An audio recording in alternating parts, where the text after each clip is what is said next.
You know, as we've been getting ready for this hockey season, talked all summer long about what to expect this year with the Rangers. I don't think anybody, myself included, anybody. I mean, I try to keep it real, but I don't think anybody thought that we'd be 21 games in and it would look like this. Episode 16 of Blue Truth, New York Rangers talk with myself, Brian Attard, with a lot to talk about. Smiles all around as your New York Rangers are off to one hell of a start. And really, we can't even say start anymore because you're a quarter of the way through the year.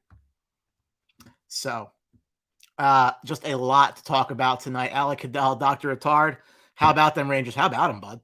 How about your New York Rangers and what they've been able to accomplish so far this year? A lot to talk about. Obviously, if you're watching the YouTube replay, obviously you're more than welcome to join the live broadcast Thursday nights at 8:30. Try to keep somewhat of a set schedule there, but likes would be awesome. We appreciate that. I believe I'm going to be joined by Hank and Dichter from Review and Preview at some point during the show. He actually was at the game last night. I was as well for a 4-1 Ranger victory, and that was their 8th win in their last 9, and you boys are hot. 3rd in the league in points percentage. Look at the division. Tied with Carolina. If I told you boys 21 games into the season that they would be tied with the Carolina Hurricanes, 2 points behind the Washington Capitals with 2 games in hand, I might add. They are off to a great first 25% of the season. So obviously, as you know, I want to hear your comments, your thoughts. I know you're all how can you not be, right? You know, I remember the last time we got together, it was after the Toronto game, and it was post-game after the 2-1 loss. And we said, you know what? You don't really feel bad. You can't win them all. And that wasn't a game that anybody I felt was overly upset about losing.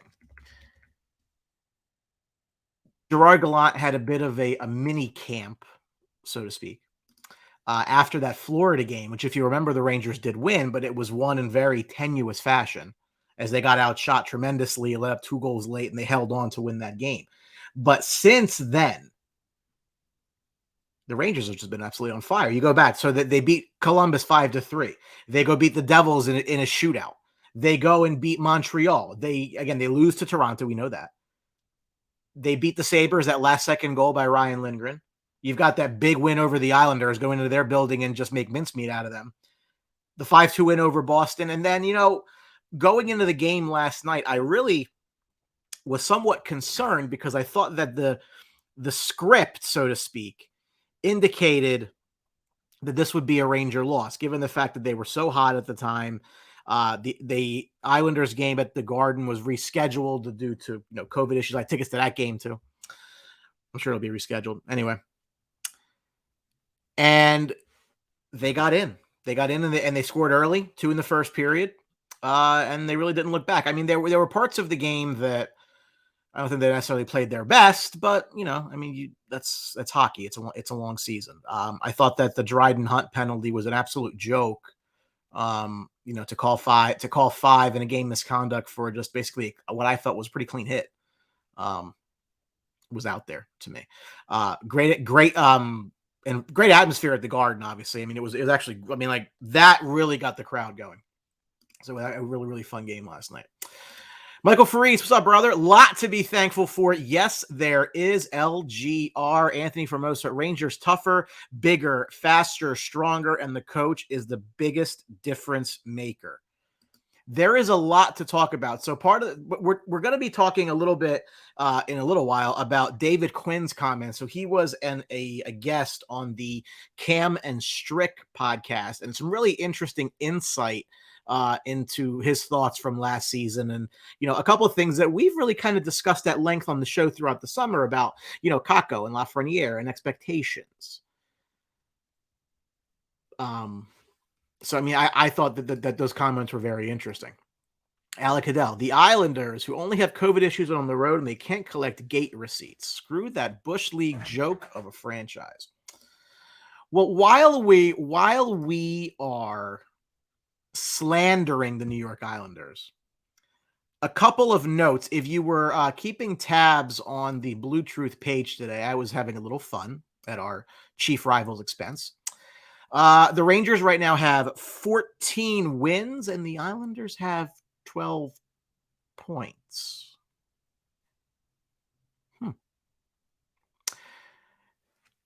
The Rangers have won 8 of 9 and the Islanders have lost 8 of 8. I actually don't have 8 wins all year. And we love that. We love slandering those assholes, don't we? It's wonderful. You just hate to see them be so miserable. No, you don't. After the playoff runs that we've had to endure, I made the bold statement that I did not think that they would make the playoffs this year.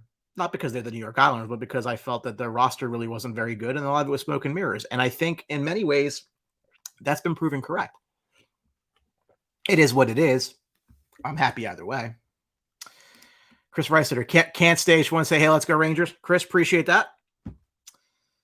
So much good is going on with the Rangers. I just spoke with Hank and Dichter is going to join us in just a little bit. He is finishing up his appearance on the Review and Preview Network. Go check those guys out. Love those guys. Good red-blooded New York Ranger fans. They always get the red carpet on this show. That's for sure. So I think the most interesting development since the last time that we got together is that Dryden Hunt, the much maligned Dryden Hunt. Now, I haven't been very fair to Dryden Hunt. I feel that Dryden Hunt is the primary reason that Vitaly Kravtsov doesn't have a spot on this roster. I felt that Vitaly Kravtsov would slot into a third line or a second line winger role, and it was Dryden Hunt who made the team over him. And, I've slandered little Dryden Hunt here. But, he has taken on that second line role with Strome and Panarin, which allowed Kaapo Kakko to move up to the first line with Zibanejad and Kreider. And some of this was made possible by the loss, unfortunately, of Sammy Blais to a season-ending ACL injury. Peter, how are you? But it's working. And what's interesting about this is he reminds me so much of Colin Blackwell. And Colin Blackwell had that role last year and did relatively well with that role, as we know. Ended up getting taken by the Kraken in the expansion draft. But he has been one of those guys who, he goes and gets the puck for Panarin and Strome, lets them do their thing. So maybe that might be a fit. But the question is, and I want to hear from you guys on this, is Dryden Hunt the second line winger the rest of the year? Because following the Sammy Blais injury and Robert Scatini, we are obviously on the same page, because again, we're thinking about the same thing. Is like, again, is this the second line top 6 player from what you would think of a second line top 6 player? No, I don't think Dryden Hunt necessarily fits that role, but he plays that role on this team because it tends to work well with Panarin and Strome. Chris Reisetter, probably not, but ride the wave. No, and I completely agree. I'm not saying, what's GG doing here, but I just find that it's interesting that we went from what we all thought over the summer was an embarrassment of riches on the right-hand side to now Dryden Hunt's your second line right wing. I think that's kind of wild. I mean, the way things have turned out, but you can't argue with the results. They've been winning, and they've been winning better than they were winning before. We talked about some of those games where they were getting outshot, outplayed, getting a win because of their elite goaltending. But the last little bit, I mean, if you look back, they wiped the floor with the Islanders. That Bruins game, it was a rough first period, but they played really well in the second and third. And again, I felt as though this layoff in between the Bruins game and the Islander game that didn't happen on Sunday, that then they're waiting from Black Friday into Wednesday, that break was going to kind of upset the apple cart, upset the momentum. We haven't really seen that. So if anything, we're happy with it. Peter, what are the chances Krabs come back after the KHL season? I don't know. People got to put their egos aside, both sides. I'm not absolving Vitaly at all. I know Drury had a role in all of that, and has had a role moving back. So, yeah. Again, but Peter, I'm with you. Like, I want to see Vitaly Kravtsov. I think he's going to be an excellent player in the league. Can bridges be mended? Yeah, I hope so. But at the same time, then where does he play? Because to be fair, Julian Gauthier played really well. Julian Gauthier played really well in that third line with Hedl and Laffy. So, like, do you really want to upset that? Like, it's kind of like, is it necessary type thing? Chris says he plays a rugged game, which gives Strome and Brett some room. Absolutely. And that is again, what Robert alluded to, is that, like, that's what Blackwell was last year. Like, he wasn't, and he scored, double-digit goals. John Newman, Brian, a win is a win. No. Listen, Johnny, you and I go back, and you know this. I am never going to apologize for putting 2 points on in the standings. But if they're winning because the goalie's bailing them out, we lived that movie, right? Like, we know what that was, and that only got us so far. I have some thoughts on that, which we'll talk about. I know Hank's going to jump on in just a second here. Yes, take the 2 points. Do not apologize for winning games. But if you're consistently getting outshot and you're consistently getting outplayed, the analogy I gave last week was, it's like playing blackjack, and every time you get an 18 and a 19, you're hitting, and you're getting your miracle 2 or your miracle 3. That doesn't mean that it's sustainable. It means that, hey, don't apologize. Don't apologize that you won the hand. It's just not as sustainable. So the fact that they've played well and better the last couple of weeks, thumbs up. I have a lot more confidence in that. Mike Epstein, Kravtsov would be producing more, in my opinion, but like we say, it's all working. Yeah, I mean, if it's not broke, don't fix it. I don't disagree that he'd be producing more, but the question is, does he even need to? Like, if Hunt gives that line the element that it's missing, fine, good, it works. The rest of the trade deadline, rest of the year until the deadline, they find a good deal. Kravtsov could come over, finally slide in where he's supposed to. Sure. And again, we don't know what the deadline's going to hold. So they're in the market. We know they have the space for it. A space for an expiring deal. That's why they've been linked to a Phil Kessel et al., because those are the guys with deals that are expiring. Jamie Comstock, love your show. Thank you. I love you for watching. I appreciate the support. This is a lot of fun for me. We usually go about an hour on this show, and it feels like 5.5 minutes, because it's Ranger hockey. It's what connects us all, what bonds us all. It's wonderful talking about. So I appreciate the kind words. Thank you. A couple more comments here. Chris Reiser, get Kratz out of the equation, not coming back. Well, maybe. I think we can still hold that hope. Not a very great chance. Could turn into something. Mike Freeze, I like Julian Poor Man Kreider with the size and speed. I do see that correlation. Anthony, Rangers need a face-off winning center, especially for the playoffs. But the problem is, and I know you and I have talked about this, is Zibanejad, Strome, and Heedler, you're 1-3. So it is what it is. Going to bring on from our friends Review and Preview, Hank and Dichter, who again ran into at the game last night. Brother, how the hell are you? Oh man, I'm doing pretty good. Nothing better than beating the Flyers a few days after seeing the G-men beat the Eagles, even though I shouldn't really be gloating about the previous one, but hey, whatever.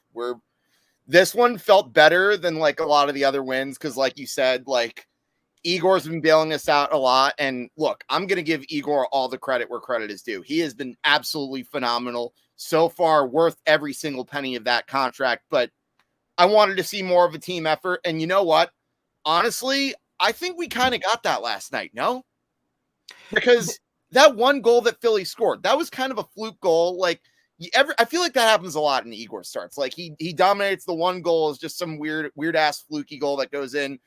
Honestly, it should have been 5-1. But like, you know what? I'm not going to complain about that bad call because it was a stupid offside call. But you know what?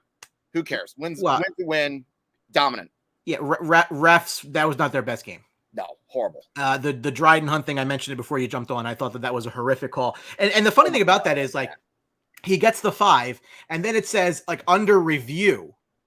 And I'm like, okay, so they're going to look at it and make sure it's not like, like a 2 or maybe even a double minor. And they come back and say, oh, by the way, yeah, it's still a 5. He's also out for the game. And I'm like, how do you review it and make it worse? I don't really get that one was just beyond me. Yeah, no, ridiculous. Like that didn't even look like a dirty hit too. The ref saw the guy had blood coming out of his nose. And it was like, oh, okay, we'll put him in the box. Yeah, that was my mom, by the way, who just commented, love your show. Shout out to my mom who's watching. Thank you. We love the moms here on BlueTruth. Thank you. Yes. She actually probably loves it more now that, her son's son. Yeah, no, I think we know who got her into BlueTruth. Appreciate that. No, that's fine. Listen, I don't care. I don't care where the support comes from. The same person who got her into the Rangers. So there you go. I'm good with that. So your thoughts on the game last night? Again, you met myself and Brian Hess was there, who's a Flyer fan. We went up to the game together, and I just asked him, what he thought. I mean, obviously he's a Flyers fan, but we talk a lot. Really disappointed in his team. It wasn't the goalie's fault, and he understands that. But there's a lot of problems that really we as Ranger fans remember because we lived it with AV, and a lot of the problems that we saw with those Rangers are rearing their ugly head in Philadelphia, and we are not surprised at all. But I said you're watching this game, like, what did you think of the Rangers? He's like, first of all, Igor's an absolute stud, and I've made the correlation on this show. It's kind of like the Packers going from Favre to Rodgers. Now you're going from Hank to Igor, and like it's not even fair. And he said, there were times in the game where the Rangers looked like they let their foot off the gas, but he said, but a lot of that's youth. I mean, like that's just, you break through that. And we were talking on the ride home about some of the Rangers and their ages and how young they are. And he's like, you forget that Philip Heedle's at 22. Like, you don't realize that because the kid's been playing for 3 years. Like, it doesn't click. You're like, oh, wow, he's 22. So from your vantage point, I mean, there were some lulls in the action, but I mean, for the most part, there really wasn't. They weren't really ever in any kind of danger in that game. I mean, they pretty much owned it from the jump. Yeah, no, like when the Flyers got that goal, like I said, that was a pretty fluky goal from my standpoint. But even when they scored that goal, I never really felt like the Rangers were in danger of losing. For me, this was the turning point. When Dryden Hunt had that BS boarding penalty and the Rangers killed it off, that to me told me there was no chance Philly was going to win. Because yeah, like I said, they got that goal. Third period, again, it was kind of a lull point, but I never really felt like the Rangers were in danger. And do you know how rare it is for me to be coming onto your show and saying something like that? Because 9 out of every 10 times when I'm going into a third period and the Rangers have that 2-goal lead, I'm having that sort of agita moment. Not once did I have that happen. Not once. And I think that was probably, I don't know if I want to say this was a 60-minute complete game effort, but that was probably one of the closest I've seen to a 60-minute complete game win since, I don't know, maybe the Columbus game or the Nashville game was pretty good too. not a lot was made of this, but Yeah. like following that Florida game, which again, you and I, both went to, and Yep. they kind of made their way through that. Mhm. Is Gallant, they had like this mini training camp, basically telling them like, listen, you can't play defense like this. Like, it's not going to work. And coming out of that, they've just been unbelievably good. And like, Yep. they've been opportunistic. They found ways to win, even in games like the Buffalo game where Georgiev, we're going to talk about this in just a second, but like there's so many correlations I'm feeling now between this team and the Lundqvist era, like the similarities between the way the teams are put together, that you're always like just hoping that like the goalie bails you out. I mean, look, to have that as a weapon is phenomenal. You just can't solely rely on it. Yeah. And they did that for so long under Hank, and that's why they never actually won. So the fact that this team feels like it's got a lot more talent than those teams did. If you remember some of those years, I remember the 2012 run. If the other team scored the first goal, you were like, they're done. Like they had a pop gun offense, despite the fact they had decent offensive players that just didn't materialize. Like Gabrick Callahan, right? But if you didn't have any faith that they'd be able to score. Yeah, no, it is a bit of a difference there. But look, I mean, there's nothing. What are we complaining about? No, yeah. I mean, before you jumped on, I put the standings up, and what are we complaining about? They literally, if they win the 2 games in hand, are number 1 in the division. And they may be third in this division, but you look at it from a league standpoint, and they're right there. They're right there. And when you look at it from a points percentage standpoint, they're really right there. They are tied for 3rd in the entire National Hockey League. And I don't care how bullish you were. I don't think anybody saw this coming. I mean, look, I thought they were going to be a playoff team. I was probably in the minority of people that actually felt like optimistic about their chances before the season. And Brian, correct me if I'm wrong, but I remember watching one of your last shows before the season started. I think you were too, no? Absolutely. No, what I said was that, do we really think that this team's not better than those 2 teams from 2 years ago that pretty much would have gotten in if not for crazy nonsense? Yeah, no. I even think the 2020 team might have gotten in, but that's really a story for another day. I'm letting bygones be. I don't even care about those teams anymore. I'm more focused about this team. I really think this is the better team than the previous 2. A lot of improvements have been made.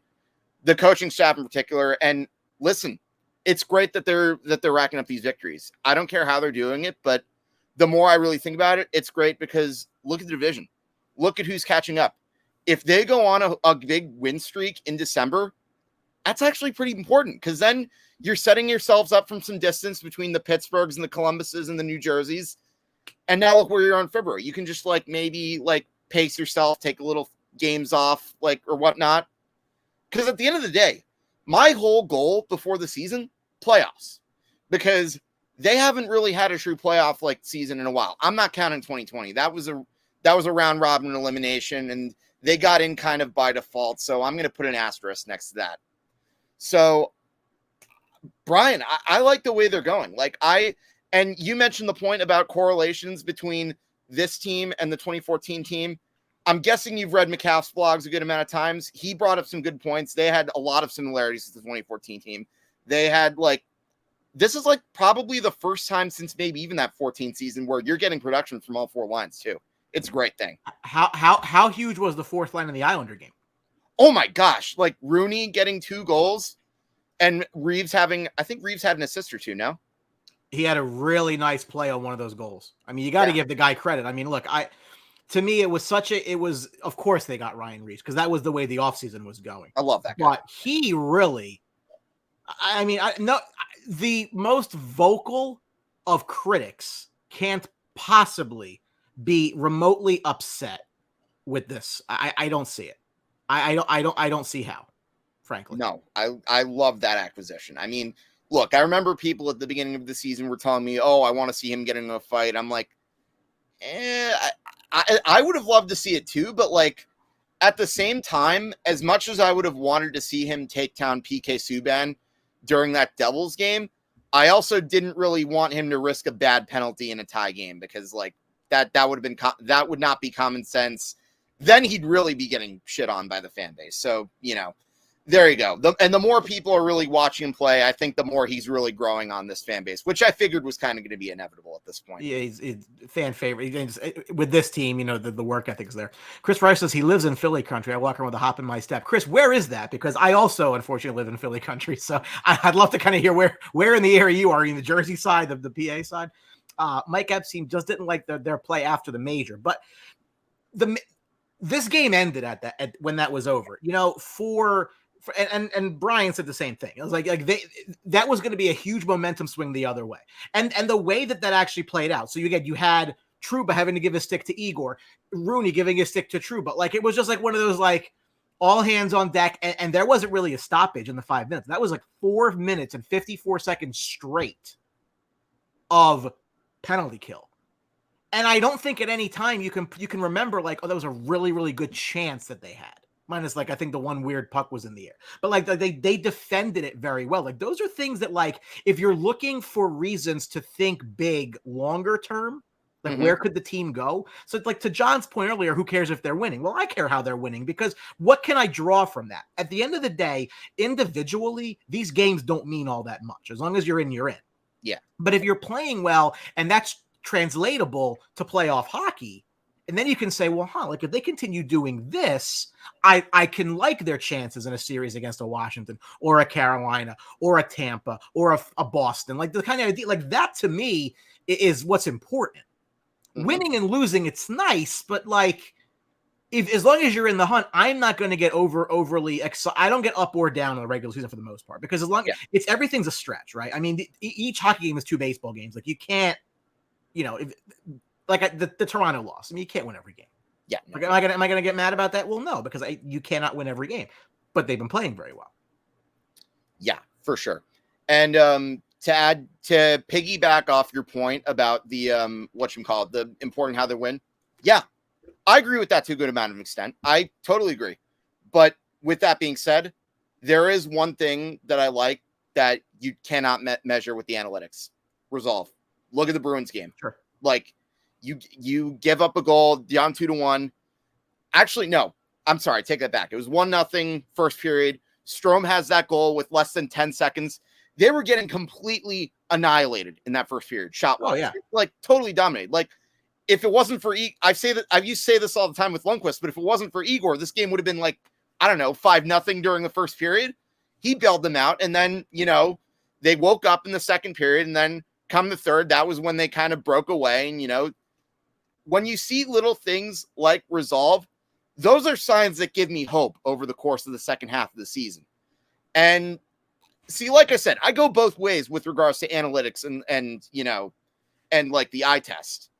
You know what I'm saying? I think the resolve over the course of the second half is really what's giving me hope. No, absolutely right. I mean, and Peter says it's very important how they win. Again, like, if you're winning those, like the Florida game, again, I go back to it because it was such a stark example, and, like, you really got outplayed. But you had some momentary, really, I mean, the Keandre Miller goal, for example, you had momentary flashes, and it carried you. Yeah, that's not going to work in the playoffs. So if you can play a very good game and lose, and I'm okay with that. To Steve Kaufman's point, make the playoffs. It's a new season. It's right, but, like, can you do this consistently? Yes. That's what I take. I mean, even the years where I was the first person to say Tank can get a pick. I'm trust me when I tell you, that's where I'm at. If you're not going to win, lose. But I want to see how you're playing. If I'm seeing growth from the youth, I don't care if you win or lose. Because, again, what are you trying to do a longer term? So, that's just kind of, I guess, my take. Chris Reistetter said he's in Lancaster County. Okay, on the other side of PA. Some Pittsburgh fans, oddly enough. So we were sitting in 115, and there was a guy in a Penguins hat in front of me, and we're looking at him like, what's this guy doing here? So I'm like, sir, are you lost? Like, I look at it. He's like, nah, I missed my flight to Edmonton. I'm like, flight to Edmonton? And apparently they just got tickets, and they're like, who you rooting for? He's like, we got root for the Rangers. We hate the Flyers. I'm like, you're fine. Well, welcome aboard. Hey, this stuff happens. I did that once at that trash called Barclays Center once. I did a hockey doubleheader once. I wore my Rangers jersey, and, like, everyone's like, "Oh, did you get lost on your way there?" But then I had to explain them. No, I was coming from Prudential Center to see the Rangers kick the Devils' ass 4-0. They haven't won a game there yet. Yeah, Yeah. Oh no, this was Barclays. This was a couple years ago. Oh yeah, but they haven't would have given you in the new arena too. That just I know you just hate to see it, don't you? it breaks my heart. It honestly does. It absolutely breaks my heart. I love that. The tears I cry for the New York Islanders. Please. Yeah. There you go. From last year in the playoffs. There you go. Uh-huh. Oh my God. Loser organization. I'm pretty sure we have more goals than they do in that building still. But I digress. Did you happen to listen to or read any transcripts of David Quinn's appearance on the Cam and Strick podcast? I did not. How was that? Perfect. Because I'm going to get your gut reaction to this, and I love that. So I listened to bits and pieces, but I caught some of the transcripts, and he said some really, really interesting things about the way it all went down last year, and a couple of things that really I felt were very much thematic of things that we said over the offseason. And I'm going to get to that in just a second, but I have some of the quotes here. So they talked about the youth. They talked about the Tom Wilson thing. And pretty much he's like, Tom Wilson would do a lot better if he did that flexing bullshit. But that basically it mirrored a lot of what Gorton had said on the same podcast is they knew what their weakness was. They knew that they had to get tougher, but these are things that take time as you're building a team. And that there was a point in the exhibition season where it was rather between periods, between games. Like, listen, that doesn't fucking happen here where if somebody gets run over and nobody comes to bail them out, but they knew what they were.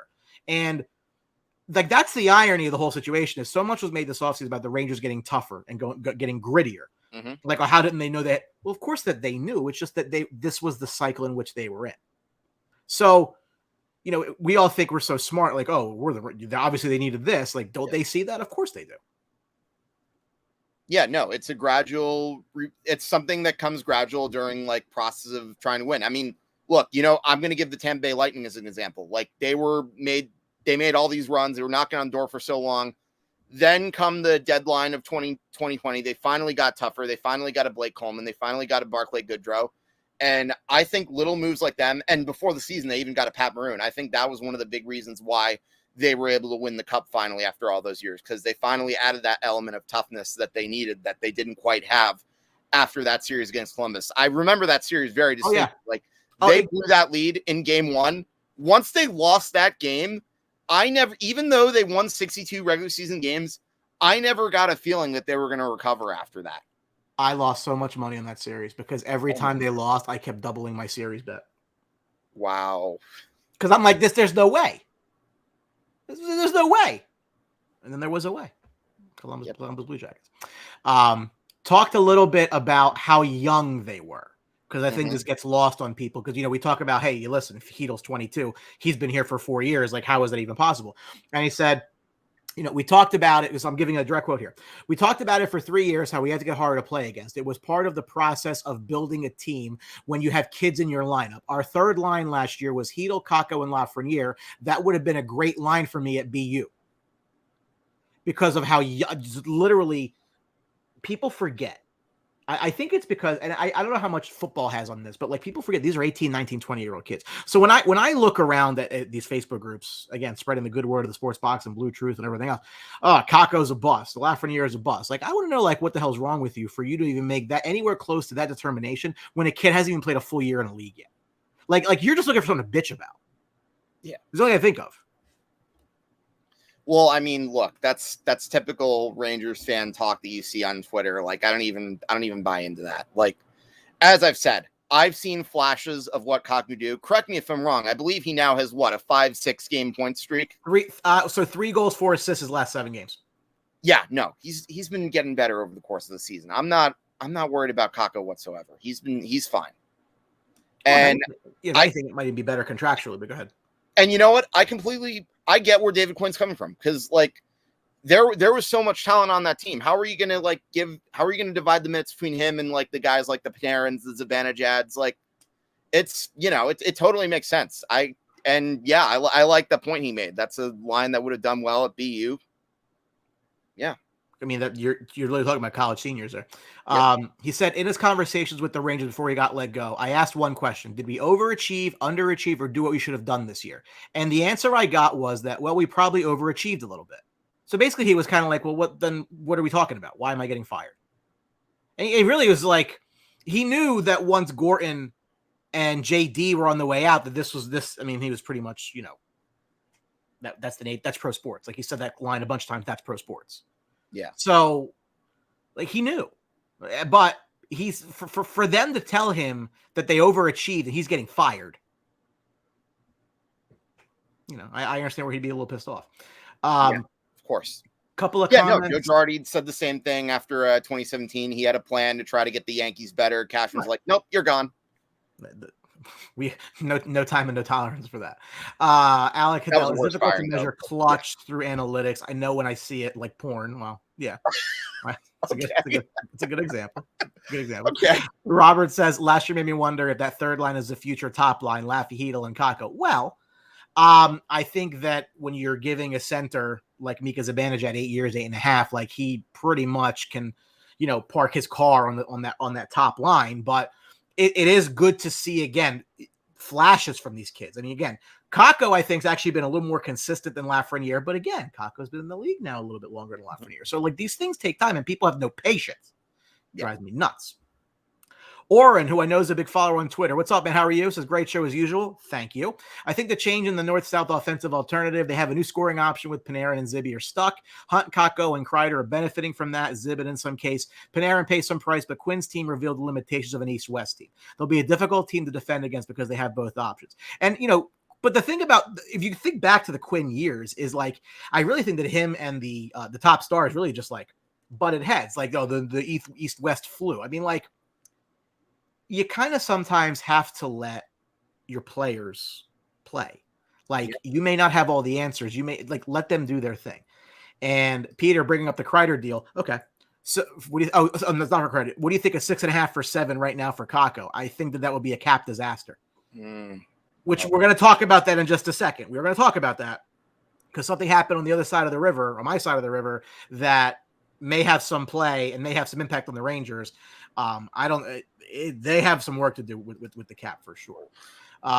He mentioned Kakko. This was what really stood out to me in the comments that he said, because I kind of intimated towards this in our talks over the offseason about, people that are, Kakko, Lafreniere, what are you going to get? And he was asked about them. He said, this is all direct quote. I feel so bad for these guys to a certain degree. You're the first and second pick overall. You're coming to a team, when you go to a team that finishes in dead last, you don't have a lot of high-end players and you step in, you play them on the top line, they get all of these minutes, they get all these opportunities because they're on a team that just isn't that good. These two guys step into a situation where you've got Panarin, Zibanejad, Kreider, Buchnevich, Strome, Fost. I mean, you've got legit top 6 forwards. It's hard for you as a coach to put them up there and just let them go. That's just not how it's going to work. As much as the head coach answers to management, you've got a locker room to answer to. Those two guys are going to be great players, but it was unfair to them, the expectations, because you get drafted first and second overall. The situation they were going into wasn't like the situation some other high picks went into. They were coming into a pretty decent hockey team with some pretty good forwards. They were stepping into a situation that was much different than some of their peers. I bring that up for 2 reasons. Number one, it's exactly what I said in the offseason. You go think of Stutzel in Ottawa last year. You think of all these guys that go out there, and this is what they get compared to. Of course, you're immediately cemented on the top 6 because your team blows. So much has been made of Lafreniere not getting a lot of points and stuff, but he doesn't get power play time. So much of it, Lafreniere last year, kids not scoring. Look at them against other first overall picks that go to god-awful teams. It wasn't like that. Teams that pick first overall don't have Artemi Panarin on them. They don't have Mika Zibanejad on them. They don't have goaltending like Shesterkin. They don't have Adam Fox. So it was so premature that they're busts. The hell do you, He said exactly what I said in the offseason. I am not patting myself on the back. I don't care. I'm just saying that, like, if you just look at it for what it is, it makes perfect sense as to why they didn't get the points that we all thought they would early on. And I completely agree with that assessment. So there you go. Everyone's like, oh, you should have taken Stutzel. Oh, you should have taken Kirby Doc. I'm like, why? Well, look at the points they're putting up. Okay, they get an opportunity on the third line. Lafreniere still on our third line, first overall pick. Well, to be fair, what if they pick one of those guys when like the obvious answer was already there? I know you've made that point numerous times, but again, I'm not trying to like, you know, kiss up to your point. I'm just saying it's the truth. Everybody who was anybody wanted to bury them. Mm-hmm. And I said that makes no sense. Yeah. Because you're not looking at the situation for what it is. So I give him a ton of credit for being honest about that, because it's true. Like, management says, like, you know, again, realistically, would it have been the worst thing in the world for Kakko to start in Hartford? No. Lafreniere? No. Because it wasn't as if you needed them on your pro roster, but first and second pick in New York City. Your marketing. There is a business side to all of this. So, but he's also right. Is he can't go to a Panarin and a Kreider and say, well, I'm going to play Lafreniere over you because he was the first overall pick. Doesn't work. Mm-hmm. So, I mean, I like I said, I really felt that his comments there were it said a lot of what we thought. And it was nice to see that basically confirmed for the most part. Stephen Kaufman, I'm assuming you're referring to Georgiev. Doesn't look like he's happy here. Is it time to deal him? It was time to deal him a month ago. He's got to go. He's not going to be here next year. Once they get one of the kid goalies up, I think they'll be fine. He's not. It hasn't, like, he hasn't worked out. I think the problem was, I think once he knew that his playing time was going to decrease, that's probably what happened. Not saying I'm trying to make excuses for the guy, because believe me, I'm not. I mean, he let in some goals that like he shouldn't have let in, but at the same time, I'm just stating a fact. But with that being said, yeah, I agree. I definitely would have probably dealt him maybe like before the season started or something. I think they didn't really know if they had Kincaid's not really like, you know. So again, he won't be brought back. I mean, we know that. Like, so like his time in New York has a specific end date, so to speak. I mean, he's going to be starting like Saturday, but like McCaff brought up a point. I think you know who I'm talking about. Like the guy who hates Lundqvist, although I respect a lot of his other opinions. But like, he brought up a good point saying he'd probably start Igor like back to back just because like he wants the Rangers to pile up wins. And believe me, I get it. But I'm also of the opinion that you don't want to like Igor get too much like burnout like before the season. Yeah, because once April hits, there's no more. At the end of the day, you still need a backup goal. You still need a backup goalie, because I mean, why do you have a smoke detector in your house? Right. No, I completely agree. The way it sounds is, I'm also going to the game tomorrow. Is that I think he gets the Sharks game, Georgiev gets one of the Hawks games, so that way it's not the same goalie for both Hawks games, because they got a home and home. Yeah, no, that totally makes sense. I don't necessarily have a problem with that. Steve Kaufman, they're kids. You got to give them a little more time. All right, listen. But again, it's New York, and everybody likes to, just likes to everything. It's the NFL lottery. The NFL draft kind of does that. We talked about last night's 4-1 win stories from the game, and again, it was great seeing you again. It's always fun to see people that I know in that building. I run into people. It's always fun. Like, I'm from 2 hours away. Everybody's like, hey, Brian. Hey, listen, I feel the same way. I run into a lot of people at the game. Granted, I know I'm from Westchester, which is like a little bit closer in distance. Well, not a little bit. You got what I mean. But no, whenever I see people I know at a game, it's always a great time. And I've met a lot of people like during numerous trips to the Garden, because I go pretty frequently, much like you do. And like, there's a lot of different faces I recognize. I think it's great. And I love how this team's pretty much brought a lot of people together. So it's nothing better. And I'm definitely glad I finally got to meet up with you. Like, absolutely. Yeah, I'm sure Tom, you'll get in there one of these days. Oh, listen, like I said, those last few times will definitely not be the last time you see me. Yeah, absolutely. Kurt Chanel, longtime Ranger fan who I know very well. Only way you pay Kakko that much is you match him an offer sheet. And that's a fair point. So, now there's talk of them, extending Strome. Now, look, again, I'm the first person to tell you who I've been critical of. all off season, I was trying to trade Strome and congrats stuff for Jack Eichel. So I'm going to sit there and, hey, listen, who, by the way, skating today. Yep. Cool. Could have got Jack Eichel. Not going there tonight. Anyway, it looks like, and Larry Brooks said, like, if Strome is going to be here, he's probably going to have to take like a discount. Yeah. The question is, if you're Ryan Strome, is, again, you do whatever you want to. It's your life. It's your money. But you've been a nobody in this league until you got to be, shotgun for Artemi Panarin. So this might just be a great spot for you. And does that mean, hey, I'll take less money to be here? He's probably going to have to take less money to be here. I think if he gets above 6, the Rangers need to really think about it. Mm-hmm. Yeah, look, I wouldn't be surprised if he took that discount. He seems to enjoy playing here and playing on the same line with Artemi Panarin. He doesn't strike me as a guy he strikes me as a guy that would be willing to take sort of a discount like that. But with that being said, it's not something I'm banking my hopes on. No pun intended with the bank part. So sure. Yeah, no. It might just be a symbiotic relationship where they just need each other because they don't have really another option. I mean, it depends what he wants. Mm-hmm. Do they give him 5.5, 6 a year? Again, things are going to get very tight very quickly at that point. Now, I'm of the belief that you're going to see a little bit of rotation on defense in that I don't know that Keandre Miller is going to be here longer term because then you have a Zach Jones who needs a spot who's going to be paid less. So the salary cap may force you to be a little bit more rotation on your defensemen, trade them before you get to they really hit the big, bridge them and then get rid of them. Mm-hmm.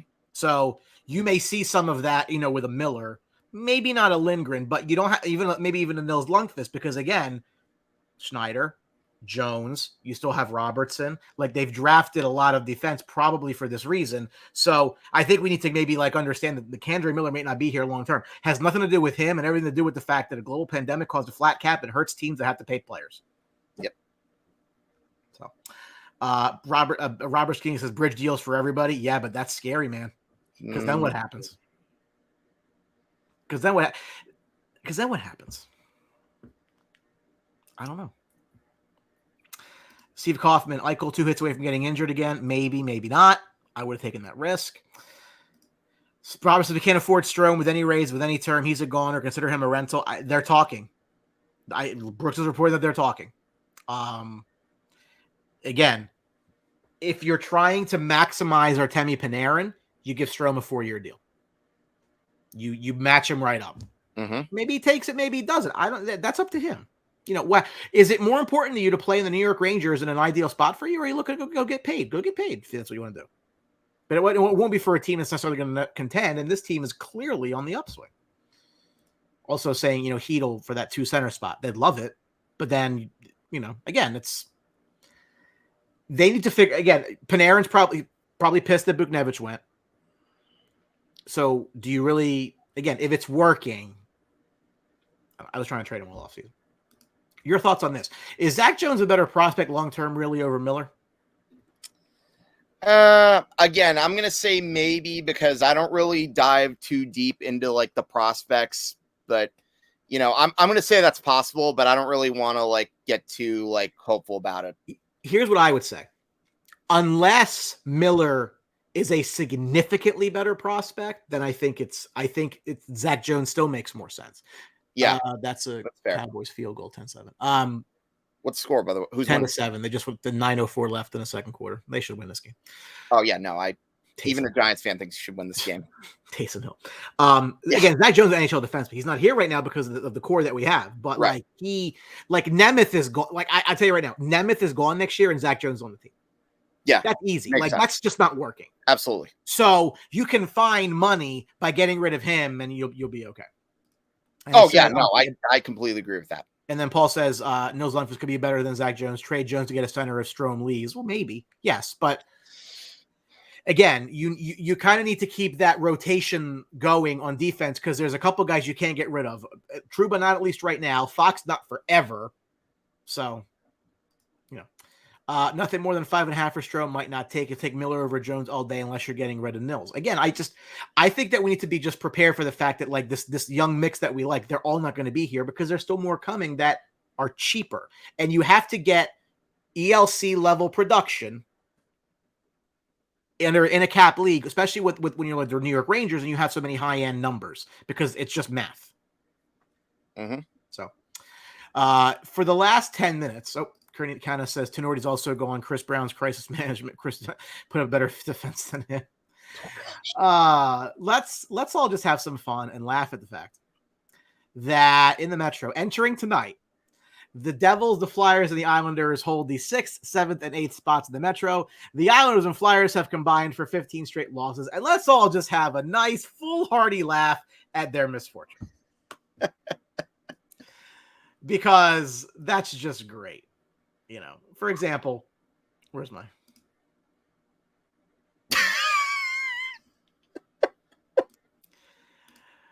You know, listen, baby steps, right? You know. Yep. AV's doing a bang-up job down there, right? So, you know. You know, the more I think about it, the more I realize maybe that Dryden Hunt penalty was called just to prevent another 9-goal game. I don't know. With that, I don't know. I don't know. For those who are late arrivals to the show, I don't know if you were on when I mentioned this, but just a couple of next level stats. The Rangers currently have 14 wins. The Islanders have 12 points. So you know it's numbers are close. You know, Suck. The Rangers have won 8 of 9. The Islanders have lost 8 of 8. So you know, I mean, the Islanders don't have 8 wins all year. You know. Just gonna sit here. We're gonna laugh at their misfortune, and you know, I always will, love to piss on graves. And maybe their past 2 deep runs were, I don't know, smoke and mirrors. Smoke and mirrors. Hashtag smoke and mirrors, because this is not the farthest they're gonna get. Because they can all eat shit. Their team sucks. Look at them all upset. They will not get this far again. And their stupid team in their stupid new building, which is another home arena for your New York Rangers, they can sit there and cry. This will never happen again. This was a mirage, a travesty, a sham, and a mockery. And every stupid person that goes to Borelli's, look at all these losers in their fake Barzal jerseys. This guy, oh man, I wore a St. Patrick's Day jersey in June. Yeah, Frankie Borelli. Yeah, don't walk into traffic, bud. Anyway, smoke and mirrors is exactly what I've said this team has been for 2 years. And they're like, well, you're just a Rangers fan. No, I'm not. Tell me who's good other than Matt Barzal. I mean, what? You also got Anders Lee. Those guys aren't superstars. Come on. Like, the only guy close to a superstar they have is Matt Barzal. I think Matt Barzal's a very good player. I'm not going to diss the guy, but that's all you got. Very good. That's the key. The key word is you said very good. Yeah. Great start for the Rangers so far, so good. Paul Suggs, I see AV on the away bench. Think he was almost our Mike Keenan. He stinks. If he's not getting Hall of Fame goaltending, he's a nobody. He has been carried by Roberto Luongo and Henrik Lundqvist. He sucks. I'm going to play devil's advocate and say... Thank you. We appreciate that. I'm going to play devil's advocate and say that, to be fair, his teams were on the decline for the second half. But at the end of the day, you know, coaches have expiration dates. It is what it is. How do you have those 2 goalies and win nothing? And I say that personally affecting me. Again, we're going to see number 30 go to the rafters, which puts an end to that era. Mm-hmm. That era, and I'm the first person to say it, like that era to me is a major source of regret because I know how close they were. And I know that they should have had at least one. And that is a stain on this team and this franchise. And frankly, that coaching staff, that GM and everything else, that they didn't win when they could. But call it what it was. He's got so many wins. Cool. He's been carried by Hall of Fame goaltending his entire. That's the only reason he's got him. He was on the bench with great goaltending. Yep. That's fair. Mike Epstein hate the Islanders fan base a lot more than the team. Well, they're about the same number. They're about 25 Islander fans, about 25 Islanders. So all I'm going to say is this. There's still images. I can still see myself like slump lying down on the couch after Game 7 of 2015. And my sister like walking in and just like, she'd never seen me that like. So only because you brought it up. So for those who remember, I made mention of that day I know in where the you're going spot with it. that runs on MSG that I think occasionally still runs. I don't see it as much where I am, but I think up in New York it plays. But again, this is kind of my story. So we closed on our house the day of Game 7 of the Eastern Conference Finals. I always joke with my wife that buying a house was the second most important thing going on that day. I think every third thought in my mind is about the team. I can't turn it off. My Ranger Man Cave was a project that I've always wanted to do when I finally got a house. Most wives would not sign up for that. If you remember, why you like the teams that you do, it's probably some of your first emotional attachments that you make when you're a kid. I can't wait to share that with him. When we can enjoy it together, it'll be the greatest thing. That's a true story. So we closed on our house that morning, went back to we bought a house. We had a place we were still living in because it's a rental now.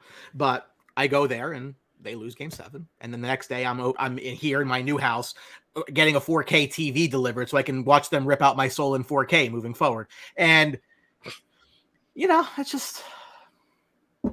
That's still a cool ad, though. I love the man cave. All that stuff. I love the one time I went. I was actually walking the bridge with my dad, and I hear my voice. I look over there. Oh, it's me on the screen. Steve Kaufman doesn't want me to ruffle the hockey gods. Listen, the hockey gods don't give a shit about the New York Islanders, so they're on our side. As crazy as that'll sound. On a 1983 last cup you'll ever see has a ring to it. Yeah, they're never getting anywhere. I have that shirt actually. I need to get. Actually, I need to order that shirt. I need to get that shirt shipped to some people, like directly, as like a gift and open. What the hell is this? Like there's certain people, certain esteemed review and preview members. I try not to wear that shirt around just to be because I'm a nice guy. You buy them their own. No, I wear it a lot before every big Islander game just for the hell of it. Yeah. Joanna at AV is not a championship coach. Could not agree more. And you know what? I drank the Kool-Aid too, because his first 2 years here were the best years the Rangers had in that run. But at the same time, it wasn't because of him. It's not a cause and effect. It's because Henrik Lundqvist was God. And him by himself almost won them a championship. Got to give Cam credit too. Cam was phenomenal that second year. With when he got hit in the throat. Yeah, I mean he did what he had to do. I was at that game too when Henrik got hit in the throat. Yeah, was it Montreal? I think it was Montreal. No, it was Carolina. I knew it was a red jersey. Lost to Montreal the day before, but then we beat Carolina. Similar teams, yeah. Letting Gabbard go, one of the biggest mistakes of that era. Yeah, I think that I don't disagree with you, although what Gabbard got back in a deal was very crucial to that run in 15. Brassard played a big role here. I mean, he's nobody now. But now remember, but follow the yellow brick road here, Kana. If they don't trade Gabbard and get back Brassard, remember who they traded Brassard for? Mika Zibanejad. So follow that road. Again, hindsight's 20/20, but if one doesn't happen, I don't know where we are. Paul, I like Gavs, but I agree that trade probably worked better. I love Mary Gabbard. Interesting take. At the time, Rick Nash was a splashy deal, and I liked Nash, but he never scored as much as we needed him to into the playoffs. No, well, the 1 year I think he had some kind of a concussion, didn't really material. I think the 14 year, he wasn't really himself. I mean, the regular season, the playoffs were totally different. But yeah, listen, like I said, I just happen to love the fact that our rivals are the bottom three in the division. And again, the Islanders and the Flyers, orange bunch of losers, have combined for 15 straight losses. Now that I've said that, of course, I have to go look at the scores because I think that the Islanders are playing tonight. And of course, I'm sure that because I said this, they're probably winning. And they're tied at 1 in the third period. Let's go Sharks today, and then you can lose tomorrow. That's all good. As we wrap up today, I want to just touch on this real quick. I should comment coming in there. Kurt Chanel, to hell with Gabbard. Torts made him cry, quit on the team. Rangers got the eggshell married. Family man and Rick Nash. The only thing he was putting on the line was his signature. Jeez. Yeah. The Devils have signed Jack Hughes to an 8-year, $64 million deal, $8 million a year. Obviously, if the Devils want to make mistakes, that is what it is. But I just want to ask your thoughts here. The potential impact on a Kaapo Kakko deal and Alexis Lafreniere deal. Does the Devils having a bunch of cap space and nobody to spend it on and giving all this money to Jack Hughes, do you feel as though there is a comp impact to Kakko and Lafreniere? Theoretically, I should feel that way, but at the same time, I don't think Chris Drury, and make no mistake, I don't really know how to judge him yet, although so far I've liked the moves he's made. I don't get the impression that he's going to make that dumb of a move this early on, because I think he knows the salary cap just as well as we do, if not even better. I should hope so. So I feel like it might pressure him to make a move, but I feel like he's going to be more rational, or at least I'd like to think that going forward. My biggest concern is like somebody brought it up. I think it was Scatini who said bridge deals for everyone. Man, that scares the hell out of me, because like that means you're not going to keep them both. No. You can't. Like because I mean it's the nature of the beast, and I think and I've been saying this for a while. Like I think that the flat cap has hurt us a lot more than other teams because we have youth coming up, and because they had just got done.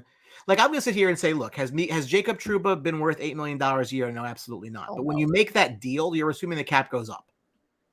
Yeah. So it's like a percentage of cap at a moment in time, and then it goes up and it costs you less. It's kind of like inflation in a house. Like here's your payment, but the house is going to keep going up in value, so you're paying. You're gaining equity, if you will. In a case like this, they thought the cap was going up, so that $8 million that Jacob Trouba costs you is a lower and lower percentage of your total. Yeah. Again, it happened the way that it happened, but it hasn't helped. Doesn't help. Paul Suggs, I hope I'm wrong, but I can see Jury having to decide between Laffy and Kakko down the road in 3 to 5 years. Well, you know what it is. I think at that point, you can get out of Trouba's deal, whether it's a buyout or a trade, because his no trade becomes modified. That's when, again, you might see a Kreider or him move on simply because they're going to need that money. And again, no one's going to be upset about that. They got to do what they got to do. But again, what I hope is that they turn into something worth paying.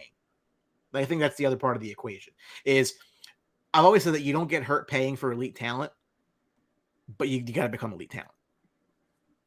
Yep. Peter, I'd like to lock up Kakko for 7 years very soon. I think Kakko's like ready to break out. Like as soon as he's got that goal, everything else, he's just been a phenomenally different player. He's a lot more confident, shooting more, just a totally different kid. Yeah, I hope so too. I just don't think Chris Jury is going to be that rash to like do it immediately and make the panic just because he saw the Devils doing the same thing for Jack Hughes. And not to mention, I think Jury's smart enough to know that he doesn't have the cap space that New Jersey does, right?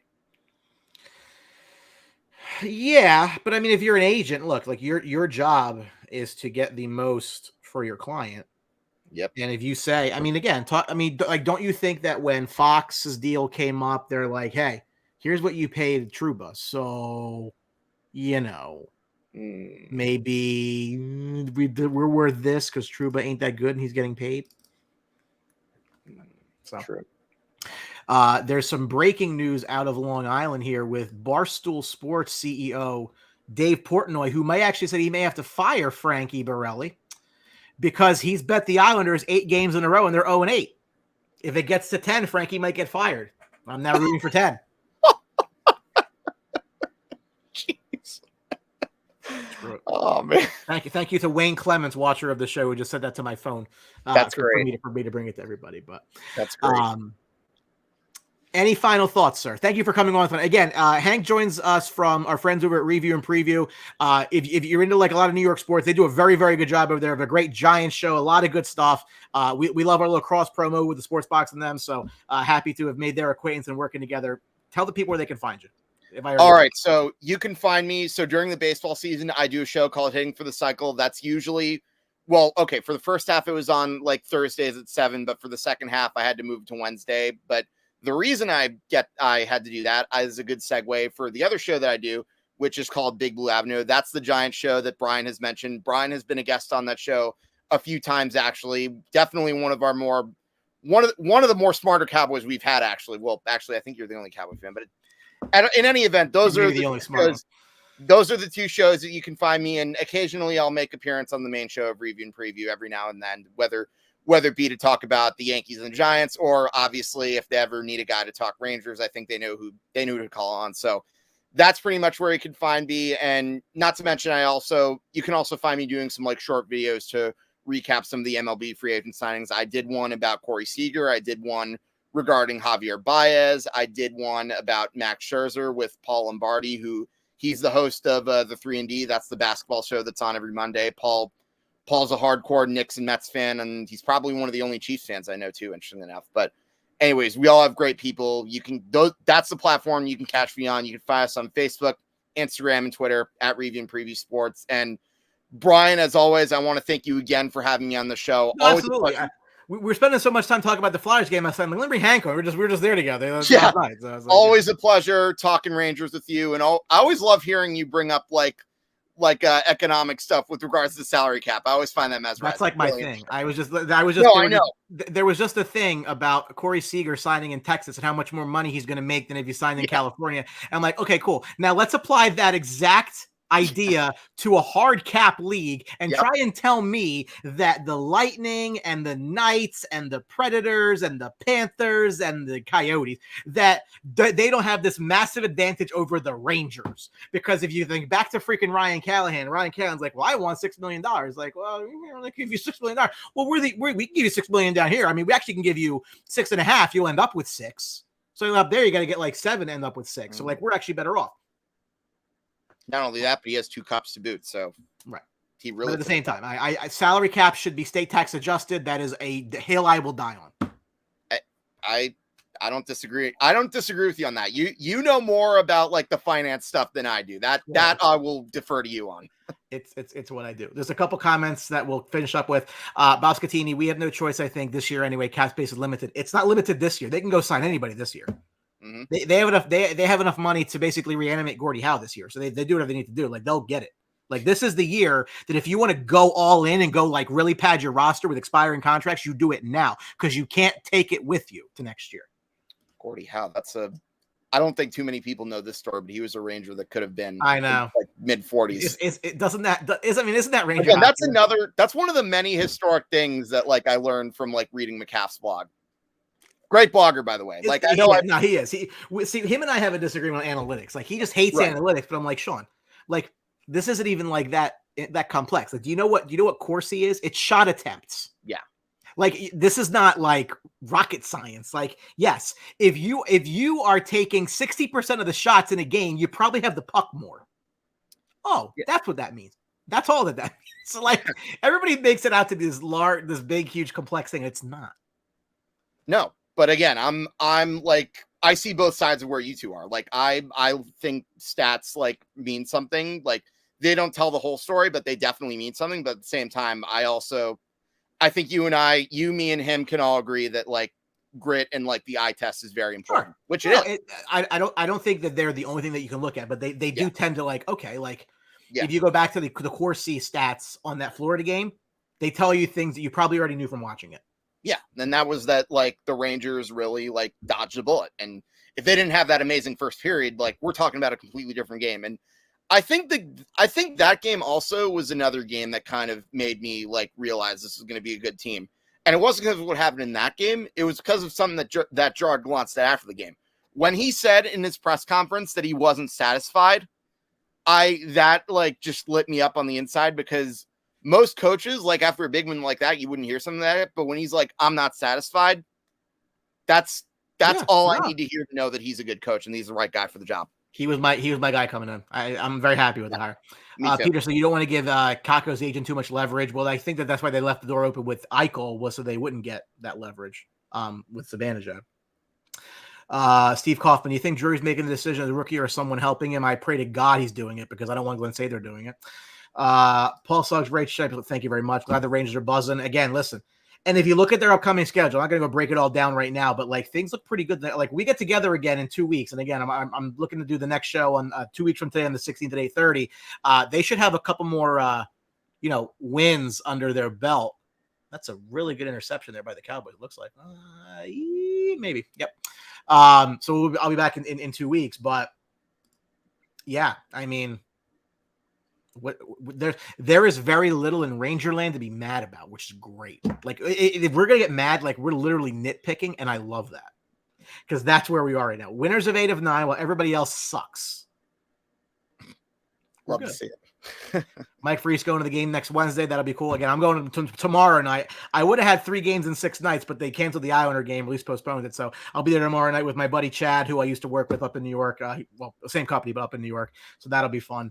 And then he's actually talking about next year. No, and he's absolutely right. I mean, they have 10.5 of space next year. Figured they get rid of them if add another 2.5. So It's tight, but that's, again, when you give these big deals, it's basic numbers. You can only pay so much. But anyway, guys, thanks so much for watching, Hank. Thank you for joining tonight. Again, I'll be back in 2 weeks. Hopefully we have a lot more wins to talk about. Again, make sure you check out Hank and the boys over at Review and Preview. Again, this show is powered by the Sports Box. Check out the Sports Box Network, which I'm on all the time as well, because that's just what I do.